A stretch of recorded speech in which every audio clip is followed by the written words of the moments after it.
Dia bilang sama saya, Bang Rustam, Eko itu bukan otak dari ijazah palsu.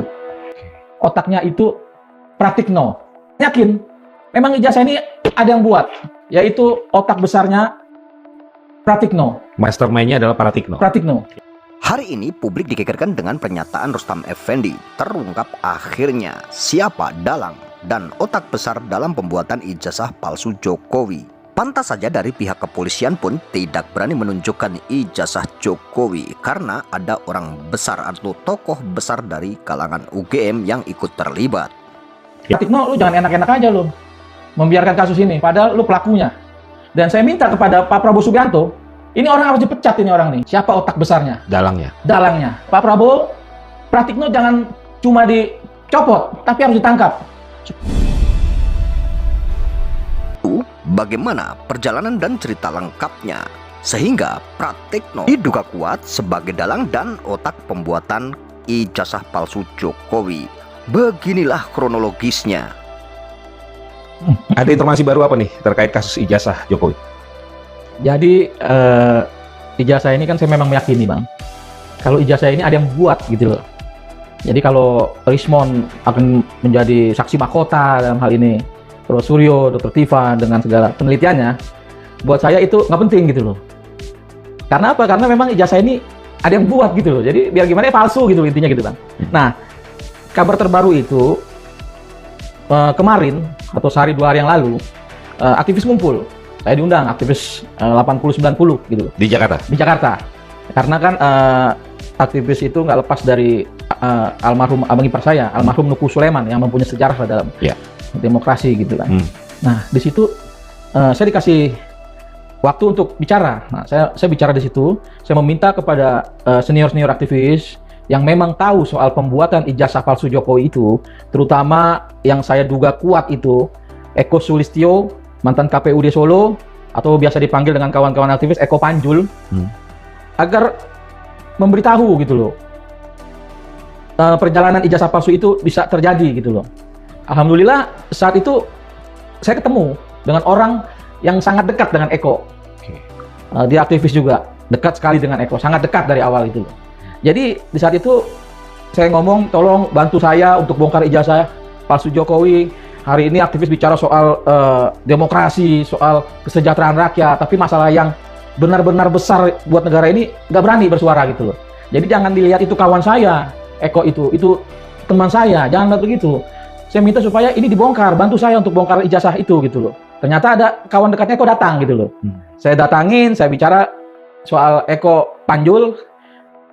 Intinya saya paham gitu loh. Karena dia dekat, dia bilang sama saya, Bang Rustam, Eko itu bukan otak dari ijazah palsu. Otaknya itu Pratikno. Bagaimana jika benar Pratikno ikut terlibat dalam pembuatan ijazah palsu Jokowi? Tentunya dunia pendidikan akan merasa terpukul. Nah, jadi dari situ saya melihat, oh betul dong. Apa yang dulu kami curigai, termasuk almarhum Rizal Ramli pernah bilang dengan saya, kalau otak ijazah itu Pratikno. Yang ketika Jokowi menjabat sebagai Mensesnek. Iya. Nah, dari situ saya melihat benang merahnya antara Eko dan Pratikno. Nah, walaupun menurut saya kawan Pratikno ini mungkin untuk membela Pratikno, untuk membela Eko. Kalau dia bukan otaknya, tapi dia sebutkan nama, otaknya Pratikno. Nah, oleh karena itu saya sampaikan yakin, memang ijazah ini ada yang buat, yaitu otak besarnya Pratikno. Mastermind-nya adalah Pratikno. Pratikno. Yang sekarang juga masih menjabat Menterinya Prabowo Subianto. Nah, dari situlah nanti kita akan cari lagi, akan kita kejar terus nih Pratikno nih. Artinya Pratikno, lu jangan enak-enak aja lu membiarkan kasus ini, padahal lu pelakunya. Tunggu, kami akan hambangi kantornya. Dan saya minta kepada Pak Prabowo Subianto, ini orang harus dipecat ini orang nih. Harus dibuang jauh-jauh, ini penyakit bangsa nih Pratikno nih. Dia memainkan situasi gaduh ini, dia membiarkan, dan dia seolah-olah nggak terlibat. Padahal di kalangan aktivis dan orang banyak tahu, Pratikno adalah salah satu orang yang dekat dengan Jokowi. Ketika Jokowi berkuasa gitu loh. Nah, oleh karena itu ini semakin jelas gitu loh. Siapa pembuat ijazah itu?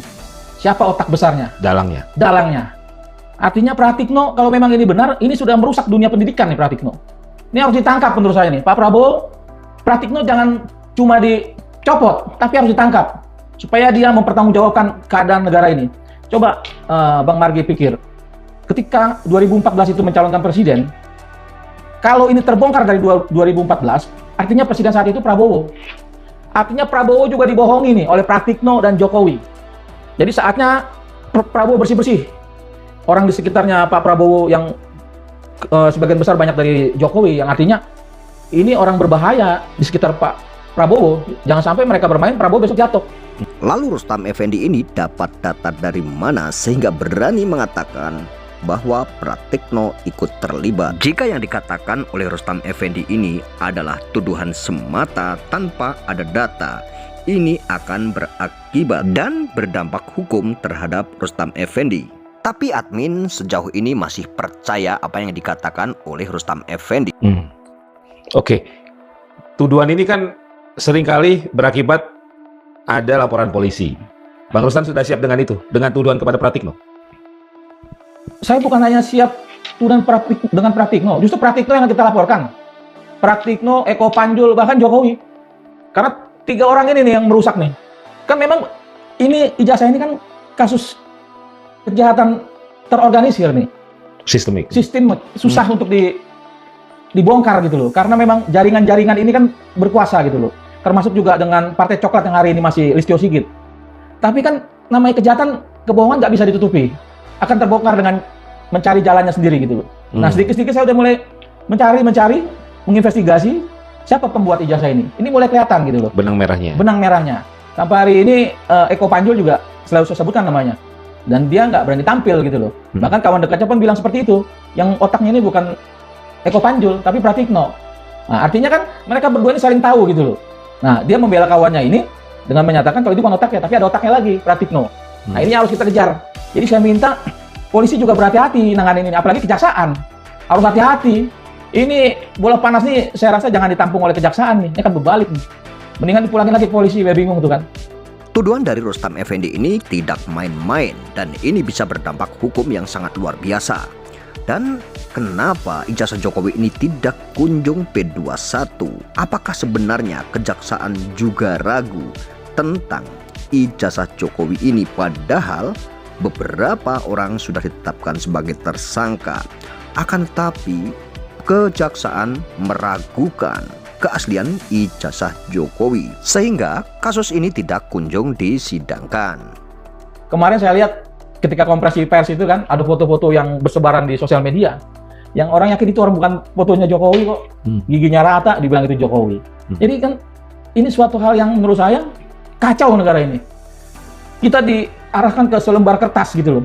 Padahal kalau menurut saya Jokowi ini kan kurang ajar. Jangan selembar kertas. Bunuh orang aja dia berani. KM50 sampai hari ini nggak selesai-selesai. Yang dia pakai tangan-tangan Partai Coklat. Kan tidak selesai dia membunuh kawan-kawan Laskar FPI itu. Apalagi cuman kertas gitu loh. Ini bisa mainkan lah, emboss segala macam itu bisa dia bentuk lah gitu. Ini kan hal yang sebenarnya buat Jokowi nggak susah gitu loh. Dia taruh Pratikno di situ untuk mengolah. Ditaruh di KPU. Ditaruh lagi di mana-mana gitu loh.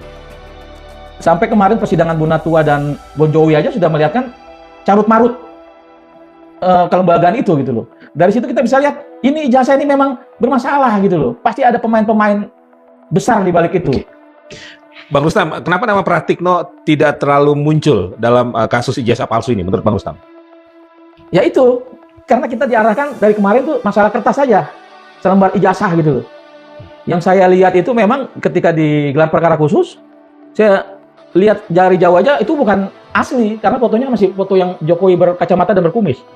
Padahal saya dapat kiriman dari kawan-kawan Solo, Jokowi ketika maju itu didukung oleh buruh di sana, itu nggak ada kumisnya, nggak ada kacamatanya, masih muda. Mukanya juga panjang. Jadi berbeda sekali dengan foto itu. Nah, dari foto itulah jadi nama Pratikno ini terlupakan gitu loh. Nah, dengan pernyataan kawan saya, aktivis senior saya, kawan abang saya almarhum, bahwa otak itu, pelaku itu adalah Pratikno, ini akan kita kejar. Jadi buat Pratikno jangan enak-enak aja dia ketawain kita, wah dalam hati ibu yang bikin. Nah, ntar gua kejar lo sampai ke kantor-kantornya lo. Kita tunggu aja. Perjalanan yang sangat luar biasa kasus ijazah ini, para pejuang untuk mencari kebenaran, untuk mencari sebuah kebenaran, bukan hanya untuk mencari keadilan saja sebenarnya. Karena ini adalah pertanyaan masyarakat. Mereka yang mempermasalahkan atau mempersoalkan tentang ijazah ini adalah masyarakat. Paling tidak Jokowi pernah memimpin 2 periode di negeri kita. Jadi para tokoh, para masyarakat yang mempertanyakan tentang ijazah Jokowi ini paling tidak ini dulu pernah menjadi rakyatnya Jokowi. Jadi mereka menanyakan keaslian ijazah Jokowi dan menanyakan sebenarnya status ijazah Jokowi itu seperti apa. Akan tetapi isu tentang ijazah ini kenapa tidak kunjung selesai? Hanya selembar kertas ijazah saja bertahun-tahun lamanya tidak selesai, bahkan hingga saat ini pun untuk menunjukkan sangat sulit sekali. Tentunya ini adalah hal yang sangat fenomenal di negeri kita ini yang pernah terjadi. Hanya selembar ijazah, urusan 1 lembar ijazah saja, tapi bertahun-tahun lamanya hingga detik ini pun belum selesai. Tentunya hal ini disorot oleh internasional atau dunia internasional yang tentunya ini bukan hal yang baik. Sorotan-sorotan dari dunia atau dari internasional pun tentunya akan mengatakan kenapa negara Indonesia, negara sebesar itu dengan rakyatnya atau masyarakatnya yang terkenal ramah, baik, dan terkenal orang-orang yang paling berjiwa besar, akan tetapi hanya selembar ijazah saja. Kenapa tidak mau menunjukkan ijazahnya? Dan kenapa hingga terjadi sebuah polemik yang sangat besar sehingga masyarakat seakan-akan diadu domba, seakan-akan berita yang selama ini muncul hanya berita ijazah dan ijazah. Tentunya hal ini tidak baik juga disorot oleh negara-negara tetangga. Nah, apakah kita hanya ingin terpaku, hanya ingin dalam pusaran cerita kasus ijazah saja?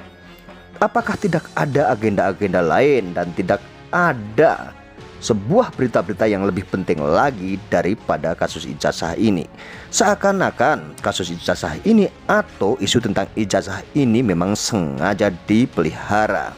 Dan ada beberapa pihak yang merasa senang dan bahagia jika kasus ijazah ini terus bergulir dan terus dibicarakan. Seakan-akan memang ada yang diuntungkan. Tentunya pasti ada yang diuntungkan dan banyak sekali yang diuntungkan mengenai tentang kasus ijazah ini. Makanya seakan-akan kasus ini dipelihara.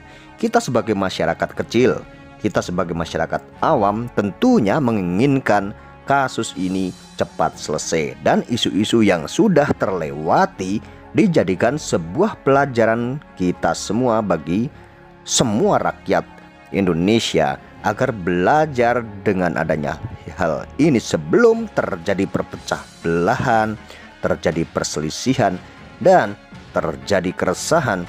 Segeralah tunjukkan ijazahnya, wahai pejabat-pejabat publik yang pernah memimpin masyarakat. Yang paling tidak kalian para pejabat publik, kalian bisa menjadi pejabat publik, kalian bisa memimpin rakyat, itu dipilih oleh rakyat. Kenapa rakyat ini berhak untuk mempertanyakan keaslian dokumen? Dan kenapa masyarakat ini juga berhak untuk mengetahui sebenarnya dokumen yang digunakan untuk mencalonkan diri itu dokumen asli atau dokumen palsu? Karena masyarakat ini yang menggaji kalian. Dengan segala hormat bapak-bapak pejabat publik, kalian tanpa digaji rakyat, tanpa dipilih rakyat, kalian tidak akan bisa seperti itu. Pajak rakyat itu setiap hari-harinya terus mengeluarkan pajak, dan pajak tersebut kalian pun juga ikut merasakan dari pajak-pajak rakyat.